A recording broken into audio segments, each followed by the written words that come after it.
Hey everyone, welcome back to another episode of the Wandering Road Podcast.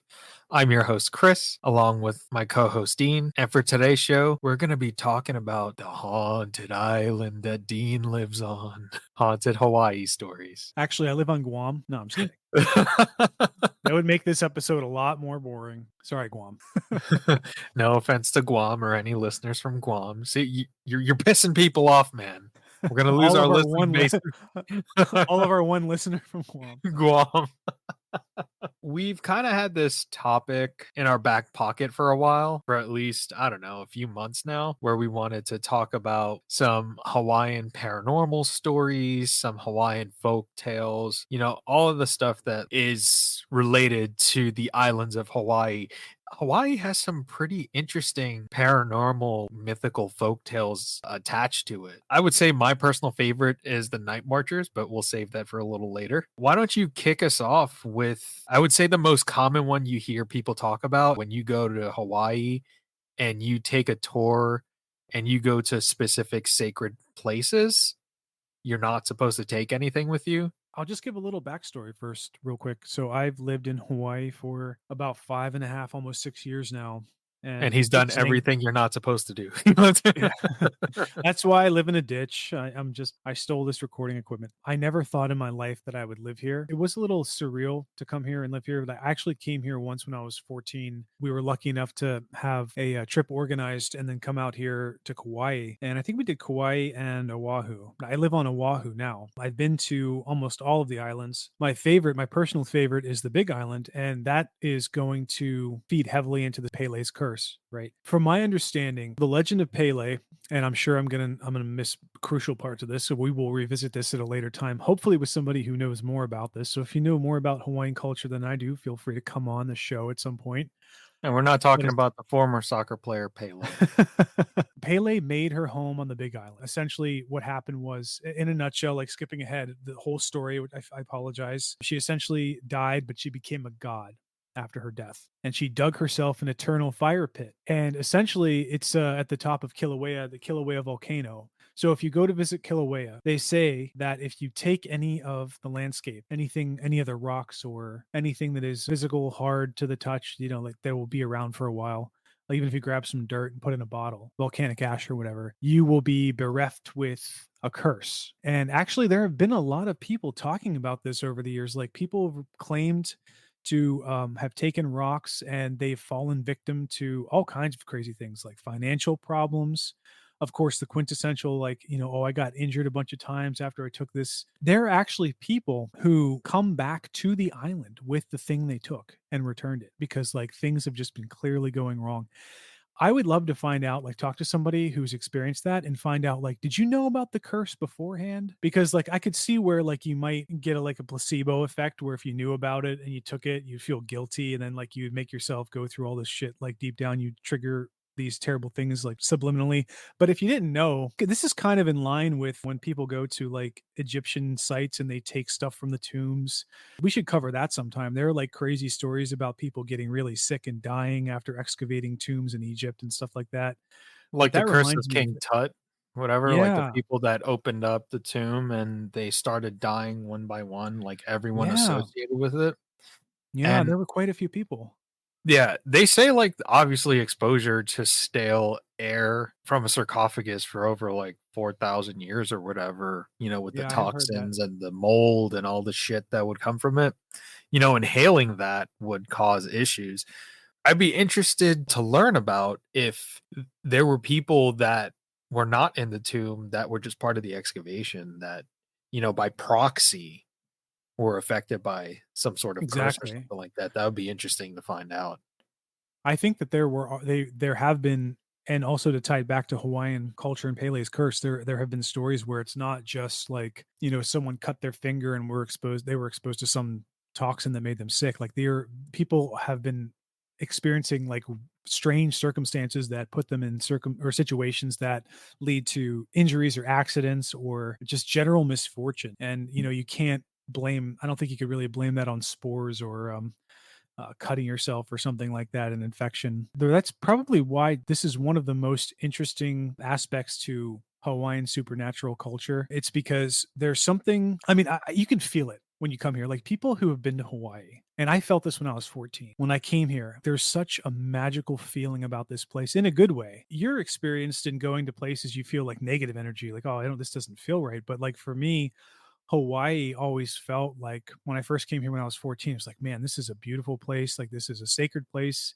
It feels amazing to be here. My body feels rejuvenated. I'm sure a lot of that's the sunlight, the fresh air, and all that stuff. But there's still that aspect of like the culture, the heritage, the history. I think that there is something to that ancientness, like going all the way back to early modern humans or modern humanity when they first started populating these islands. Have you ever been to Hawaii? I've never been to Hawaii, but, Oh shit, we we gotta gotta make bring you that out here, happen. man. Yeah, we Yeah. gotta make that happen soon.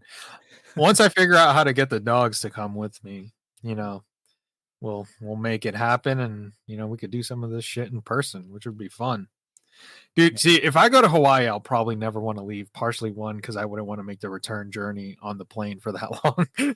Oh yeah, you hate I the don't know how ocean you flying over do there. it, dude. You're surrounded by water for thousands of miles. I don't know how you do it. Back to Pele's curse. I've always found this interesting because the way I was first introduced to this concept was History Channel used to have a show back in the day, like 20 years ago, called Haunted History. It was actually pretty fucking good. If you look it up on YouTube, they have some good episodes. And Haunted Hawaii was one of the episodes. They talked about the night marchers. They also talked about Pele's curse, and they had like I guess, a few scholars or maybe some eyewitness accounts of people saying that they went to Hawaii. They went to the volcanic area. What is it called? Kilauea. Kilauea, Kilauea. Kilauea. Yeah, pardon me. Kilauea. They went to the Kilauea, and people picked up the rocks because they're like, oh, they look pretty. And they were told by the tour guides, do not pick up these rocks, do not take them with you. There are stories of people having really, really bad luck. They lose their jobs, they go into financial crisis. Some of them get really sick. Some family members end up passing away. And it doesn't stop until they actually return the rock.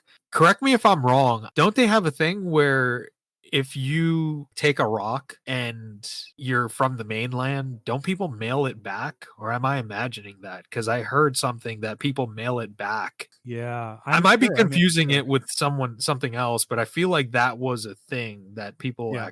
people actually might still do that today till this day. But what do you think is going on in this instance? Because to me, it kind of feels like manifestation. You believe in it so much that all the actions and decisions you take are with that in mind, and then you kind of derail yourself. Or do you think there's actually, something more powerful at play? Like you said, when you come to the island, you feel this presence, you feel something.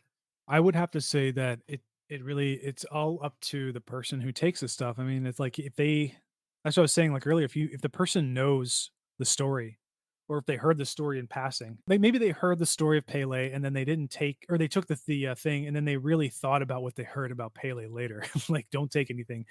And then they started spinning it in their head and ruminating and like you said they kind of like manifested some negative energy from that situation, but I have no doubt in my mind that there are plenty of stories of people who have no idea like what Pele's curse is or was or whatever, and they take the stuff from Hawaii and then they go home and then just stuff starts hitting the fan for them.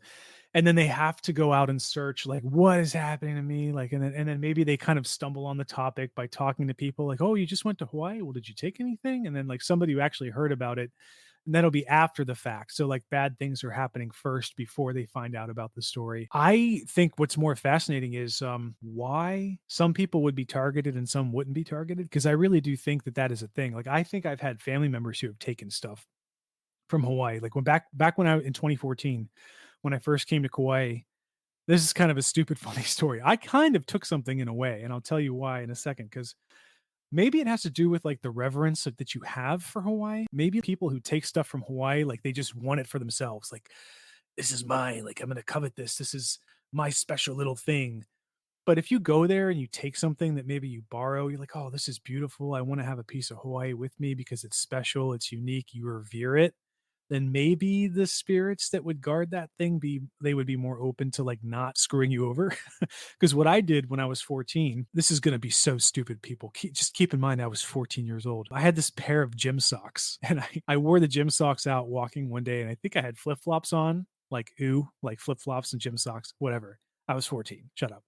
I got my gym socks all dusty with the red dirt. So if you're not familiar, Hawaii has a ton of red dirt, and it's basically volcanic dirt from all the volcanic activity that's happened over the hundreds or thousands of years here, and it's made the soil extremely rich. Like there are at least 20 fruit plants within 500 yards of my house. You can go anywhere in nature. Like there's just mango trees everywhere. But so the volcanic ash is very very sacred to Hawaiian culture because it actually is responsible for growing a lot of their sustenance, for a long time, and I recognized that when I was young. And so I got these socks, like really dusty red dirt. And I was like, I love Hawaii so much. I want to take these home with me. And I took them home, freaking never washed them. I just put them in the I put them in the drawer, and I left that red dirt in my drawer.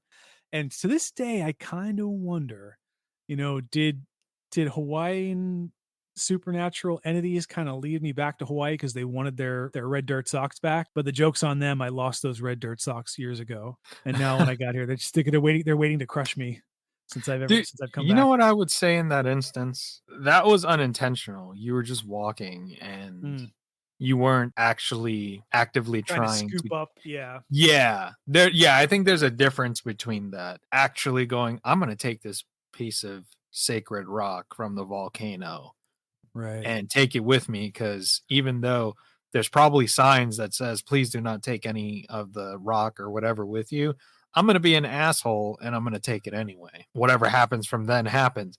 But I did do some further research. Apparently Hawaiian national parks receive packages every year containing rocks or sand that tourists have returned hoping to lift the curse. So Boom. that is a legit thing. Wow. That is freaking insane. That's where my tax dollars go for Hawaii. the office of uncursing.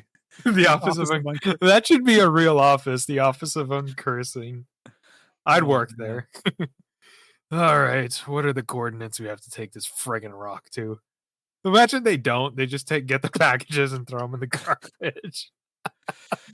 Yeah, that's so funny. Like it's just like full, like the person sent it back, and it's like Santa Claus, like it's just full of shit. You think it's all magical, but then it's just a person who's just smoking a cigarette and dumping it into a pile. Or I actually went to Volcano National Park and saw Kilauea. I stood at the precipice. It's actually really cool. So I think the best place to give Do you anybody an see the lava? example. Do you see the lava at Uh, the ball? no, because it was active at the time I went, which was a few years ago, Mhm. and they actually had a lava flow a few years back as well. I think it was shortly before the time we went to visit, but people actually had some of their homes destroyed because the lava flow was in the path, or their homes were in the pathway of the minor lava flow that came out. And it was actually, an unfortunate situation. I think they mostly had their homes rebuilt, which is good. When I went there, they had some roads closed off at the national park, but there were some smoldering bits. So for people listening, if you've ever been to the Grand Canyon or seen images of the Grand Canyon, it's kind of like that, obviously on a much, much smaller scale. But when you're at the precipice of the volcano, you're standing behind a guardrail, and it's literally a steep drop. And I think the craziest thing to me to this day, thinking back to like looking down into that pit or to the volcano, was I could not tell how deep the pit was. I think there was a brief time where people could see the bubbling of the lava, but they did have stories about Pele posted around the area. They have like a cultural center when you first drive in.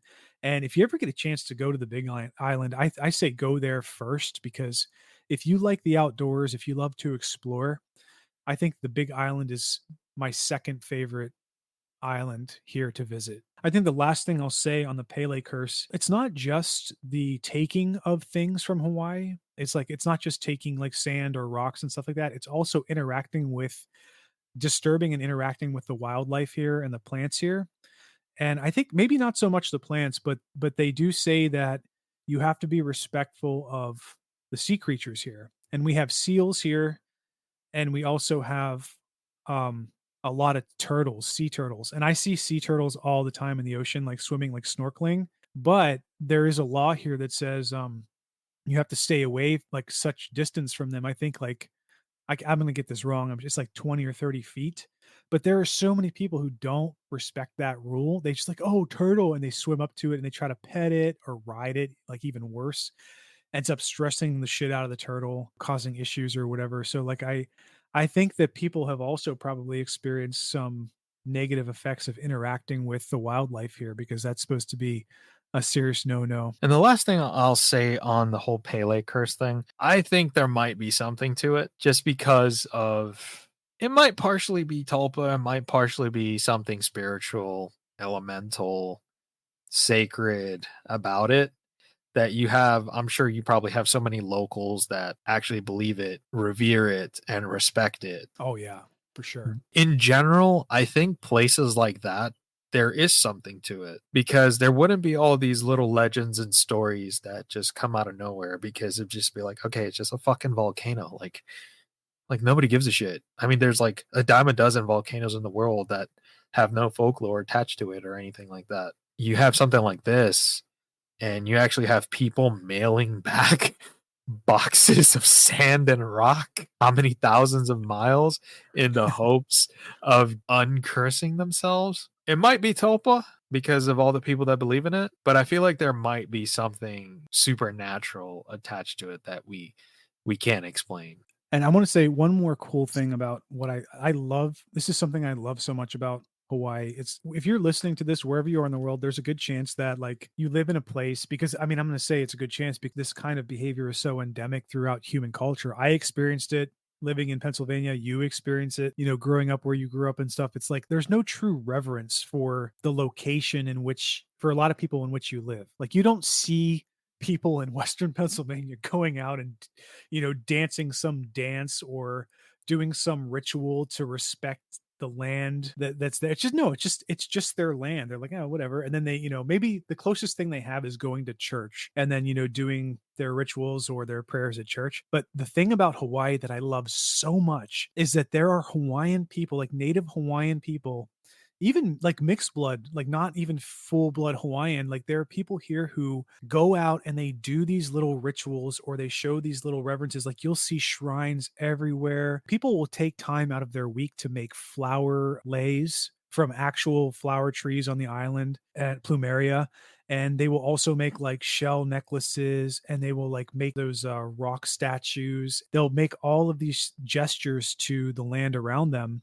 And I even see like down the street when I take my daughter to a park nearby to the playground, I will occasionally see a small group of women practicing hula, the traditional dance of hula. And like, it's just so awesome to see that. So I think, like you said, I guess it could be a tulpa sort of thing where so many people believe in it that they kind of materialize it. But I think it's probably more likely if there is something going on that there is an actual spiritual or spirit entity that's tied to the land that doesn't need reverence, but like people respect it and they show appreciation to what it gives them. And if you take that from Hawaiians, the spirit is going to put the Hawaiian person who respects them before someone who takes the shit from Hawaii or the crap from Hawaii and takes it home just to have. Like, of course they're going to haunt them. Like, how do they haunt them? Like 5,000 miles away? I don't know. That's for a whole other conversation. So let's transition to the interesting magical Supernatural. Yep. the menehune. And Menehune. yeah, dude, maybe I had an encounter with the menehune. Yeah, in And New York listen, City for some reason, they got yeah, lost. they got lost. They came to New York City and harassed me when I was a 5-year-old. And listeners, if you want to recall what I'm talking about, that's episode 75 where I shared some of my paranormal experiences. Dean was kind enough to conduct that interview of me where I shared my encounter with these like little, I guess, dwarf gnome looking things.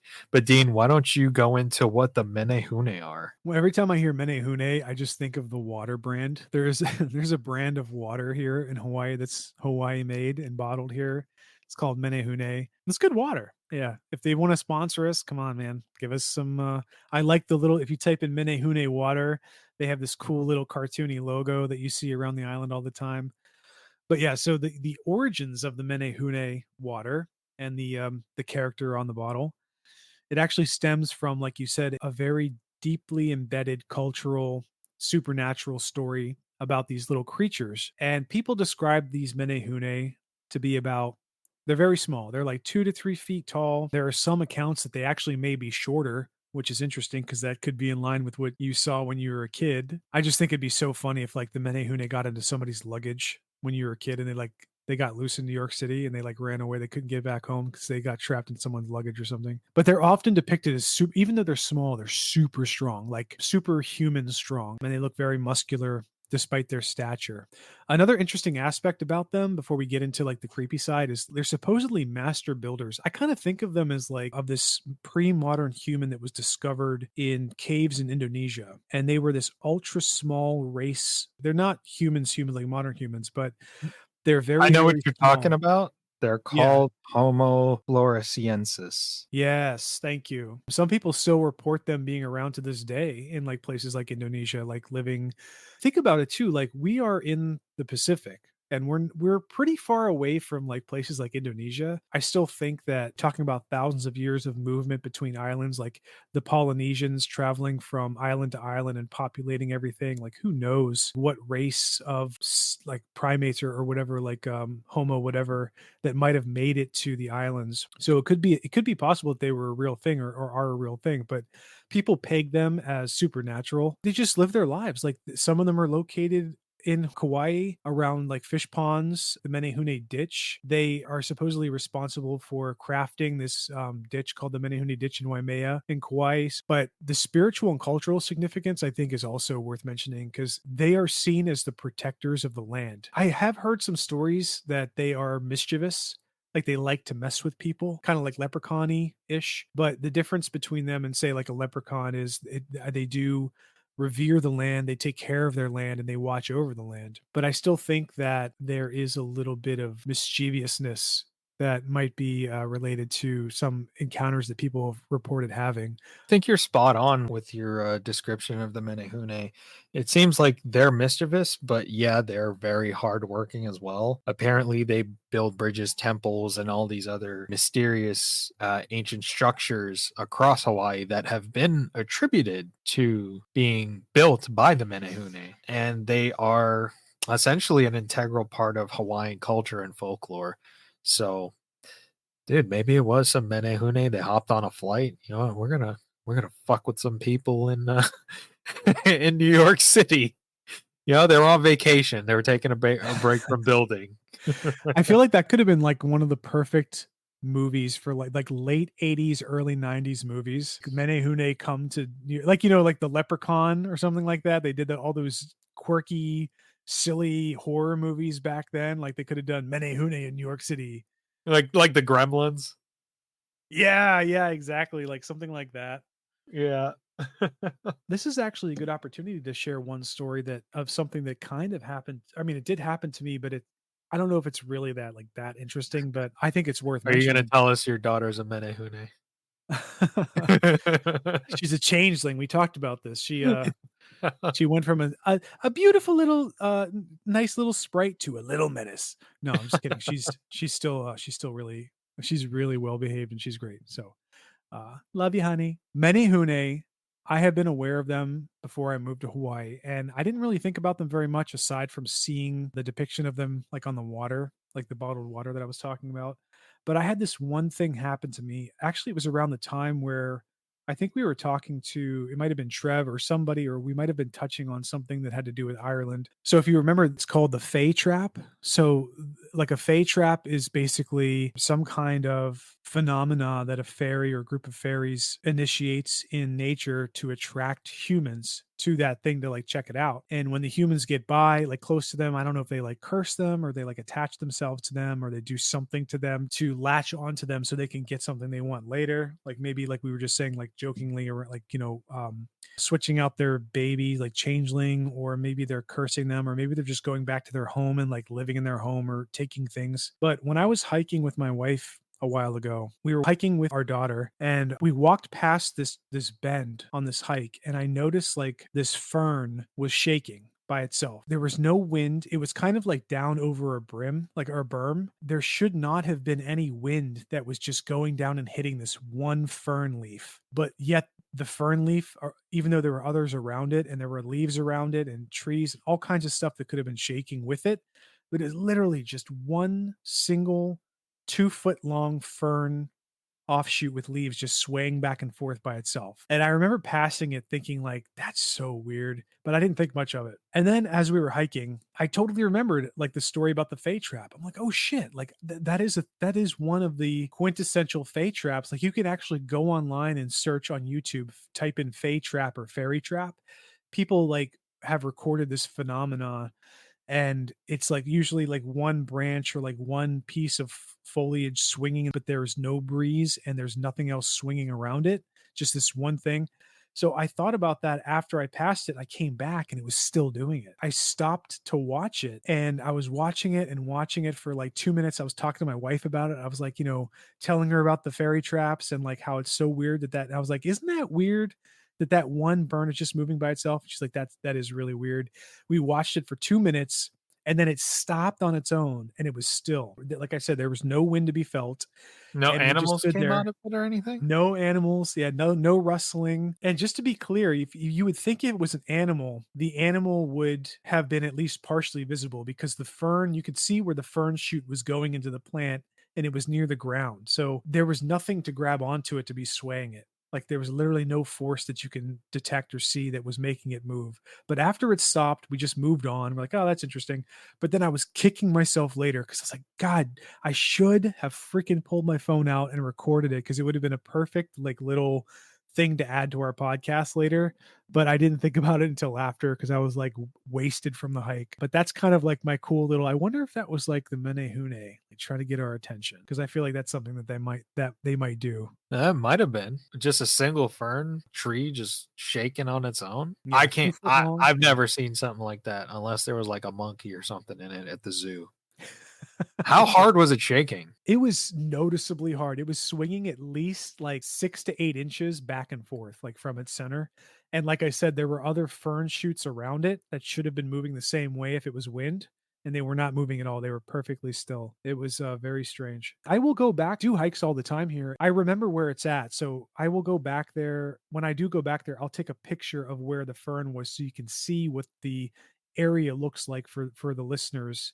Maybe we could post it on the recording or something, and you'll see what I'm talking about. Like it's in this little ditch, like this little over this berm, and there should have been no way that wind would just manipulate that one little fern branch. So strange. Anyway, I'm sorry, I've talked about this fern to death. People are probably getting bored. Let's talk about something else more interesting, please, other than ferns. I looked up the logo of the water. It looks pretty cool. Oh yeah, yeah, yeah. It's very cartoony. I Yeah, like that. the Menehune Water Company. Before we go into the other topic, I found something about Hawaii's claim to be most haunted house. Ooh, please tell Yeah, me where. Where is it?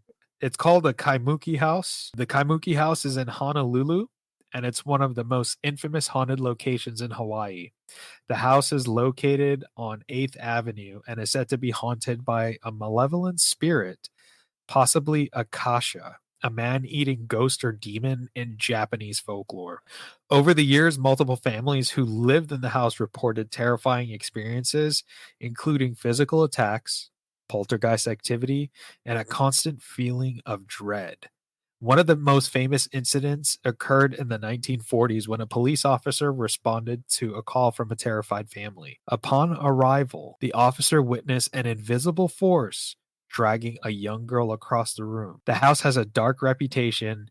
Even though it has been renovated and rented out over the years, many still believe it is cursed. That's crazy. I have never heard that story. I'm looking at the article right now. I'm trying to I thought that I just saw somewhere in the article that it was torn down, but maybe it was rebuilt. I'm not sure, but I'm And if okay. you look it up on the website of mysteries hyphen of hawaii.com, you go to their website, there are newspaper clippings of what the incident in 1942. Oh, I think I found it. Hold on. That's so crazy. This does look like the home in the picture. I'm not going to give the address on here, but you're right. It's on 8th Street, 8th Avenue in Honolulu. If you actually Google 8th Avenue, Honolulu, there is a house number that pops up at the top, and it does look like the one in the article. I might just have to do a little bit of a drive by past that house someday just to like get a good look at it. Looks relatively normal. I mean, I don't see any, glowing eyes in the window like we saw that one time when we were doing that podcast about what's that dude, the freaking, who's that guy who, killed those, 2 other guys and buried 'em in his backyard? What, Pazuzu Algarad? Yeah, remember Yeah, we looked up Pazuzu. the address, like, spray painted on his wall in his garage and, like, Oh, and we saw just that the weird 2 glowing eyes. face in the window? Yeah. Yeah. Yeah, Mhm. yeah. That's cool, though. I know where this is now. I'm gonna go take a drive by here sometime. Probably get attached and be the dumbass who brought an ancient Japanese ghost back to his home. So, according to this newspaper clipping, says police called to shoo ghost from Kaimuki. And it says on August 13th, 1942, an article appeared in our Honolulu Star Bulletin that described a haunting incident that they blamed on the evil doings of Kahuna.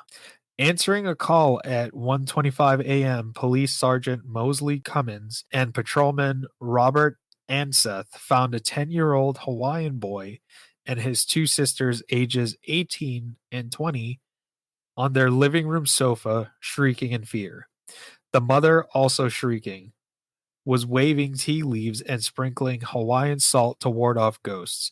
The mother stated that at 10 p.m., her 10-year-old son detected the odor of a ghost in their Kamuki home. And apparently, angry at being found out, the spirits attacked him and subsequently his 2 sisters, repeatedly attempting to strangle them. My husband, who left me, is to blame, the mother said. After a struggle that lasted a good hour and a half, the police yielded the troubled home to a kahuna and took the women to her sister's home for safety around 3 a.m. The Hawaiian woman's earlier use of tea leaf water and salt to ward off the harmful spirit proved to be fruitless, as she now pointed out to the one police officer's arm. Look, you're covered with goosebumps. Very interesting that, we actually have a newspaper article and eyewitness testimony from police officers from back in the Yeah. day. So that gives it some sort of, well, that gives it validity that, these people were really fucking freaked out. Any thoughts on this before we move on to the choking ghost? Yeah, so for some listeners, if you're interested in looking into this further, there's actually another article is published by someone, a guy named Keith Mann, M-A-N-N. And if you Google this, the Kaimuki house haunting or whatever, you can probably find it. I think the URL is the overlyopinionated.com, but he writes about supposedly living or renting out this house for a while. And I think based off of what I'm reading, just skimming, it's a long article, but I think he did have some experiences there and he's since moved out. I think the last update was October 2020. So he hasn't lived there in quite a while, but it seems like a good read, like a fun read. It's kind of a quirky and fun, but he might have had some experiences there. So yeah, I'm definitely going to do a little bit deeper dive into this because I'm always interested in like supernatural and ghost stories that are nearby me that I might be able to go interact with people or ask people about or talk to them, get some more insight on them. So yeah. So let's leave the mischievous menehune behind and the creepy ass Kaimuki house behind because I want nothing to do with that. Whenever I come out there, we are not going there, Oh, we're going there. I'm dragging you asshole. somewhere. Dude, I would like to go to the volcano though. That'd be pretty Oh, it's cool. beautiful. Yeah, Yeah, we'll I'm not go gonna we'll pick go for anything that. up. You could pick something up, see if something happens to you. I'm gonna But slip some stuff in your pocket and see what happens to you. Like, maybe I'll oh, get cursed, but maybe you'll get you find out like my plane has to do a water landing. That would be the worst fucking thing. But let's segue into another creepy ass aspect of Hawaiian folklore, which is the kanepihe, if I said that correctly, or also Yeah. known as the choking ghost. So the choking ghost is said to be a spirit that attacks people in their sleep, leaving them unable to move, breathe. A phenomenon similar to this is known as sleep paralysis, which we've talked about before. In Hawaiian culture, it is believed that this spirit, often described as a malevolent presence, sits on the chest of its victims, causing them to wake up in terror, unable to move or cry out. The experience is said to be terrifying and often accompanied by a heavy sense of dread. You know what's interesting? Another similar instance from a civilization or a culture in the middle of the fucking Pacific Ocean that has the same description of what is said to be a night hag. Yeah. What are your thoughts on this? I know this is gonna be a rehash, but, like, I still think it can go either way. I mean, so you can either face the fact that this is part of modern human psychology, where it's a phenomena where someone goes to sleep, they experience sleep paralysis, and their subconscious or semi-conscious mind, like, feels the gravity of being stuck without being able to move, so they project some kind of image or they imagine something that's physically harming them. Just like that one time I told that story about, like, the first time I had sleep paralysis when I was a kid, I heard a rattlesnake, and I thought that I was bit by a rattlesnake because I couldn't move, but there was no rattlesnake there even though I heard it. If I had to guess, I would say, like, most of these stories are just boring old, psychosomatic, experiences that modern humans have. However, there are some strange occurrences that it's like the choking is one thing, the sitting on the chest is one thing, like the night hag or the kanepihe or whatever, like the physical choking feeling. I can see how that could be a physical manifestation of sleep paralysis, but there are also other weird stories of people waking up with deep scratches. And specifically, we talked about this before, where the scratches don't line up with their own nails. Like there's no way that their nails and the reach of their fingers could replicate the length of the scratch, or maybe the scratch is in the middle of their back. There's no way they could have possibly reached that. So I think you also have similar occasional similar stories with the kanepihe. But before I flip it back to you, I do want to say you mentioned earlier that the old days of when the History Channel started spinning out of control, like they went from World War II, like they went from covering World War II every day for like years to covering like They went absolutely. from actual history to complete dog shit. Dude, if anyone from the History Channel is listening to this, fucking fix your shit. Because I purchased a History Vault on Prime, and the amount of historical stuff that they have is so limited. The rest of it is like unearthing America or Yeah. ancient aliens Yeah, yeah. or fucking ice road truckers. Like, what the hell? But, anyways, go ahead. You digress. But there used to be back in the day, they had that Hawaiian special you mentioned, and there was a showcase of the choking ghost. And that's actually the one that sticks out the most to me because I can still see out of my mind's eye that little blurb about the choking ghost because they had this dude who was dressed as like a native Hawaiian, like a traditional native Hawaiian with I forget the name. There's a traditional name for the skirt. I apologize to people who know what the name of the skirt is, but there's like a name of the skirt that male warriors wore, or like just male Hawaiians wore way back in the day. And they had this guy depicted wearing that with like the foliage around his wrists, like he had like the natural leaf bracelets on, and then the leaf crown, the leaf hat or whatever. And he was like standing over this dude who was recounting this like choking, and when he was visiting Hawaii, and that always stuck with me. Like it still sticks with me to this day because it's a really freaky story. But that's essentially what we're talking about. We're talking about, like, I think it's typically a male spirit, which is crazy, right? Because we talk about the night hag in other cultures, it's a ugly female witch-like spirit. But in Hawaiian culture, it seems like a lot of people report it to be a male spirit. And I would even wonder, or maybe even argue, that the spirit could be associated with the night marchers, because the night marchers that we'll get to next are the ancient Hawaiian warriors who have passed on. And I think that most people would guess that a dude dressed in traditional garb standing over them and like choking them might have been a Hawaiian warrior at one time. So maybe there's some overlapping there with the night marchers. Who knows? You know, that is a really good point. I did not think about that, that it could have potentially be a night marcher. But since we're already talking about the night marchers, why don't we segue into the night marchers? Because this is one of my favorite topics of ghost stories from Hawaii. It's creepy. It has an extra fear factor to it. People have said they have encountered the Night Marchers. So this one is my favorite. I don't know if they ever made a movie about them, but I think if they did, it would be fucking awesome. Actually, it's funny you say that. There was a movie that was released. I think it was straight to Netflix, but I watched it and I actually liked it. There's like the reviews for it are okay, I think. Like they're not terrible. It's like 6 out of 10, 69% Metacritic, but it's called Finding Ohana. And it's kind of like the best way I can describe it is it's like a Hawaiian version of the Goonies.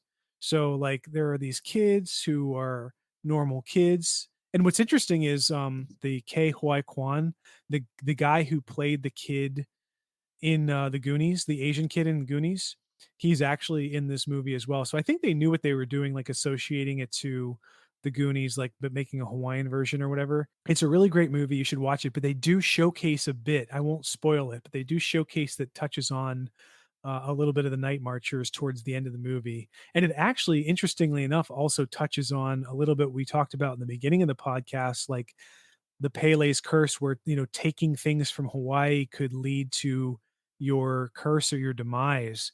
So I'd say watch it. It's a fun movie, and if you like the Goonies and you like Hawaii, you might like this. But yeah, I just had to bring that up because it is one modern reference of that includes Night Marchers in it. Yeah, that's awesome. So I'll definitely have to check that out. I have not seen that movie, so I definitely will. But on to the Night Marchers. The Night Marchers, known in Hawaiian as, I'm going to butcher this, it's Huakai Po. Is that how you pronounce it? Hokaipo. I think it's Hokaipo. Hokaipo Hokaipo. Hokaipo. or Kahuna. Kahuna. I think Okay. kahuna is a more popular term maybe, but, What does kahuna mean? kahuhane. I think well, I don't know if it's the same kahuna, but I think another word for kahuna is chief, like the Okay. big kahuna, the big chief. I don't know. There might be a different spelling or like a different, pronunciation because there's a long A, but there's also a broader name called, kauhane. Kauhane is like spirit or ghost. I have never heard I have never heard people reference the Night Marcher in Hawaiian, so I'm not totally sure. But essentially, I think those are the three main references in Hawaiian language. Gotcha. But the Night Marchers, they are a legendary group of ghostly apparitions in Hawaiian folklore. These spirits are said to be the souls of ancient Hawaiian warriors who march in a sacred procession. They are often described as being dressed in traditional Hawaiian warrior attire, carrying spears, clubs, and other weapons.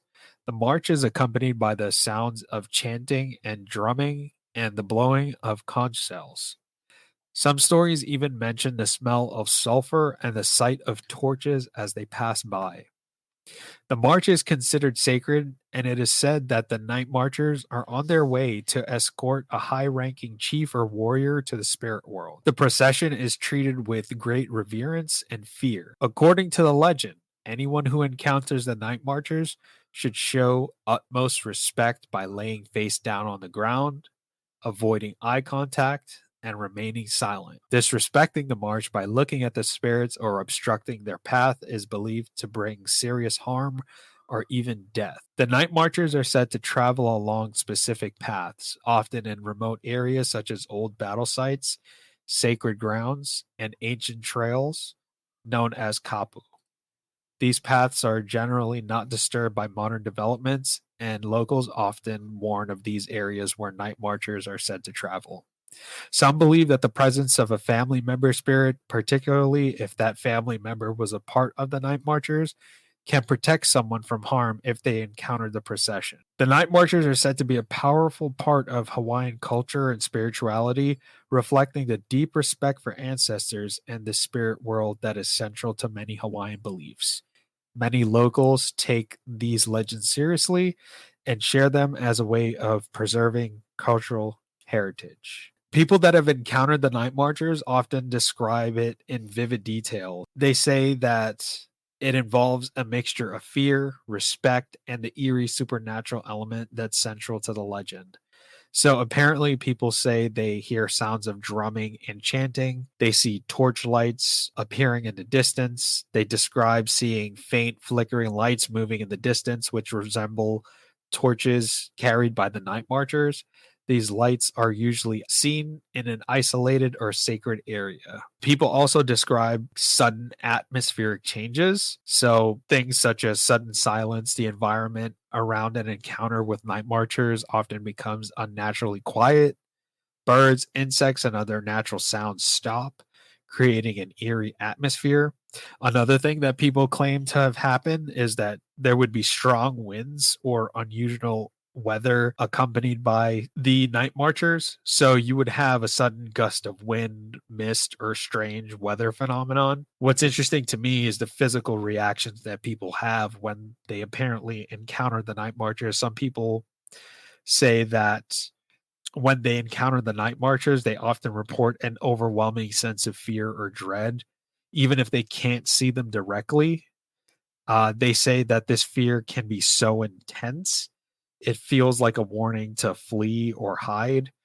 And also, people have experienced the being frozen in place aspect, being unable to move as if they were paralyzed.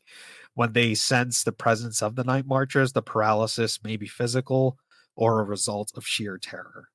So I've heard this story quite a few times. People kind of joke about it often. Key takeaways for the story of the night marchers, like you've covered them all, but I want to just touch on the main ones, which is, you're out by yourself. It's the middle of the night. You're kind of out in the rural areas of Hawaii, away from the city or whatever. And you start feeling this uneasy calm. The wind dies down. Like you said, the birds stop making noise. Some birds do go off at night. But just, there's no animal movement and there's a strange silence that falls over the area around you, like a heaviness. And then people report then hearing this faint beating, this like dum dum dum dum dum dum, and that's supposed to be the march cadence. I don't know the tempo, but like you hear the drums of the marching. And something interesting you brought up that I did not know, I just learned about from you saying it, was I didn't know that the night marchers were, every time they go out, they're supposed to be bringing back a warrior who just died or something, like, bringing them into their fold and then returning back, or like you said, escorting a monarch or a chieftain or something like that. I did not know that. I thought that they just materialized maybe on like the anniversary of some battle or something like that. So that is interesting. But the other thing that I remember very vividly through these stories is you're supposed to prostrate yourself. So you lie down flat. You make sure like, you know where they're coming from. You don't want to lie down in their path, but like you lie down somewhere away from their path and you just keep your head and your face down on the ground. And you just, for like the life of you, do not lift your head up and look at them, because if you look at them, they will take that as a sign of you challenging them. The fact that they're warriors and they're in warrior mode in that moment, they're like, hey, bro. It's like I know this is not good, but like the quintessential going out to the bar and you look at the guy the wrong way. It's like you look at someone who's drunk and like you're drunk too, and you don't mean anything by it, but just like meet eyes for like a minute and you look at them and they're like, hey, bro, you want to go? You want to go, bro? Huh? You looking at me, bro? I kind of think of it like that. So just keep your eyes on the ground, don't look at them. But here's the extra interesting factoid about the night marchers. They say that if you do see them or make eye contact with them, and one of them recognizes you, they will call out "Na'u, Na'u," which means mine in Hawaiian. Like that, this one is mine. And what that's supposed to signify is that warrior recognizes you as a direct offspring of their lineage. So if you hear that Na'u when you like meet them or see them, the rest of the warriors will respect that and they will not harm you. But if you're like my white howly ass, there's a good chance that if I look at them, I'm not going to hear anyone call Na'u. No one's going to be calling mine for me because I am as white as they come. It'll be like you remember Ace Ventura when he Uh, goes to Africa and they yeah. call him White Devil. White Holly Devil. But watch, like, I can see, like, imagine, imagine, like, I do hear Na'u, but it's like in a nerdy voice, like, Na'u. And I like look up and it's like this nerd with like scrawny arms and like thick bottle glasses and like he's got like a shoe for a weapon. And like this one's mine, and then they just beat the shit out of him and me for no reason anyway. I never liked that. Never liked that scrawny white warrior dude. Yeah. Yeah. What do you make of the night marchers? It's scary, dude. It is to me. Like, that's terrifying. Could you imagine you're just driving home from work, you just roll down the window and it's like, okay, turn off the radio. I just want to take in the environment, and then you hear the drumming.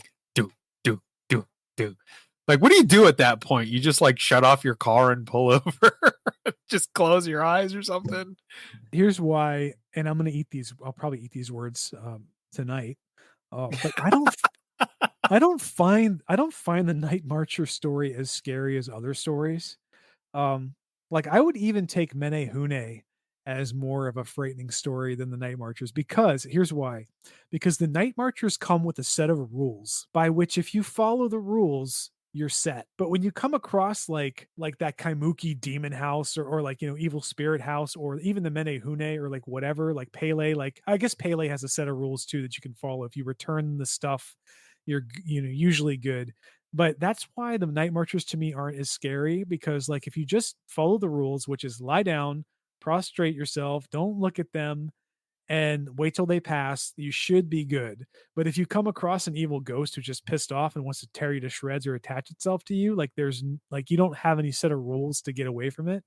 And then the other thing about night marchers is every time I think about night marchers, I wonder like if they materialized on Oahu. See, Oahu is very small. I think it's one of the smallest Hawaiian islands, but it's also the most densely populated. So, or it is the most densely populated. So, if I look out, like if I go to any point nearby and I climb up on the hill or mountain or whatever, I can look out and see pretty much most of the island. And you can also hear, like, we have Pearl Harbor here. So, like the jets, like anytime you have jets flying over, landing or taking off in or around the Air Force Base or Pearl Harbor, you can hear the shit out of them. Like they are so loud. You can hear them for miles. Like most of the island can probably hear them flying over, like burning their jets or whatever, like super loud. So I feel like if you had drums that were beating, you could probably hear, like a lot of people would hear them, and you would get reports like up the wazoo the next day. Like I heard this crazy drumming, or like I looked out on the hill and I saw this trail of torch lights or something like that. So I think that it would be scarier if you lived on an island like Maui or Lahaina, or like somewhere where it's less populated and there's more mountainous or something like that. So like if you were out in the wilderness by yourself and you experienced that, that would be scary for sure, especially if you couldn't get away fast enough. But I guess I'm not as scared as the night marchers, knock on wood, because I live on a densely populated small island like Oahu. That's just my 2 cents about the night marchers, and thinking about that story for years now. But what about you? Like what's your final say on the night marchers? One more thing to add about the night marchers. I don't know if you said this already. I can't recall. Apparently, they can appear during the daytime too, if they are to escort a dying relative to the spirit world. I did not know that. Interesting. Yeah, so they can appear during the day.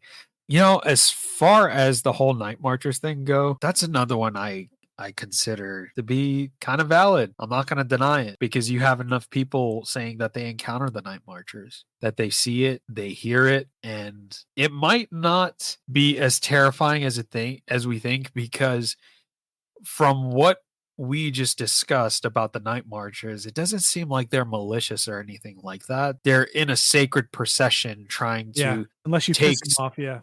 unless you piss them off. I mean, you're straight up disrespectful. As long as you respect what they're trying to do, you should be okay. But I'll toss it back to you for the last question I have. Out of all the things we discussed today, what's your final say on them? Do you think there's some validity to it? Because I personally think that there is some truth to all of these stories. You have eyewitness accounts, you have people encountering them, people hearing it.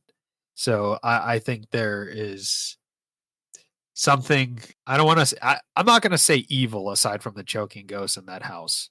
I want to say there's something supernatural about Hawaii that should be respected. Yeah, I'm gonna say most of these stories, I think there is definitely something going on. It's not just an imagined situation where people are coming up with these like it's really hard to argue with years and years of historical accounts of these things happening, especially when you have, like I said, like culture like as deeply rooted as Hawaiian culture. in the land, in their traditions. It's, like I said, it's not like people who live in like suburban America or suburban named country, whatever, in the modern world. It's like there is an affinity, there is a spirituality. And the more I talk about this sort of thing, the more we do this podcast, the more I keep wondering, how much do humans fuel the paranormal and interactions that they experience? Like the Tulpa thing, but maybe not specifically Tulpa, but also like there's some kind of like, I think I remember hearing this when I was younger. Like, if you hear that quintessential aspect, or that rule about the paranormal, where if you give it attention, you give it power. And there are definitely a lot of people in Hawaii who give these things attention. If there was like, one place, or there are a few places in the world that have these strange experiences and paranormal experiences and whatnot, I think Hawaii would definitely be one of them, because of the root in culture and that reverence and awareness that people have living here. So now that we've covered all of these main ones and kind of like dabbled in them a little bit, I do want to get more deeply into them in later episodes. But what I'm really hoping is I will bump into somebody in Hawaii in general who have some really good ghost stories, because I think that all of the stories we've heard globally so far have been really great and interesting. But I think it's time for a little bit of like South Pacific, like Pacific Islander kind of stories, because I'm sure that there are a ton of good ones. People have really good stories about strange occurrences. The final word I want to say, though, is Hawaii is a beautiful place. Like, it is not a scary, it's not supposed to be a scary place. It's just like this amazing, I mean, it's not for everybody. I know like some people don't like living on an island, like you said, being surrounded by water, but it's like for some people who do like it, it's like constant honeymoon phase. Like it's like constant spring, constant summer, like get a rainbow like 3 times a month or more, all kinds of awesome stuff. So I guess that's why, like, that's how I see Hawaii. So it's not a place of like scariness to me. Like if I were to go to Southeast Asia, like if I were to go back to Indonesia, I'm always a little bit wary about being in a country that has so many like malevolent stories, or so many stories about malevolent spirits. But again, it's, every country, it's in the eye of the beholder, people who live there. I'm sure it's just like their home or whatever. So I guess I'll leave it up to the people to decide about these stories. And what's your final word on what we've talked about? What's the most interesting to you, and what do you think about the accuracy or the validity of these stories? The most interesting thing to me would be the night marchers. I never want to see them, but it would be interesting to hear the procession, or maybe seeing it in the distance. But maybe I'll eat my own words. I don't know. But I wouldn't be stupid enough to make eye contact with them. That's for damn sure. But anyone listening to this, if you're from Hawaii or from that general vicinity of the world and you have ghost stories, please email them to us. Or if you have any thoughts or opinions on the topic we discussed today in general, please reach out to us. We'd love to hear what everyone thinks about this. All right, folks, I hope you enjoyed today's episode on Haunted Hawaii. There's quite a few more things in Hawaiian folklore and paranormal beliefs that we haven't touched on today. So we look to revisit this in the future, and we hope you enjoyed today's episode. Mahalo. Thanks for tuning into today's episode of The Wandering Road. You can find us on Apple, Google, Spotify, and most podcast platforms. Be sure to subscribe and share. Also, don't forget to give a follow on Instagram at twroadpodcast and follow my TikTok at twrpodcast. Take care, and I'll catch you on the next one.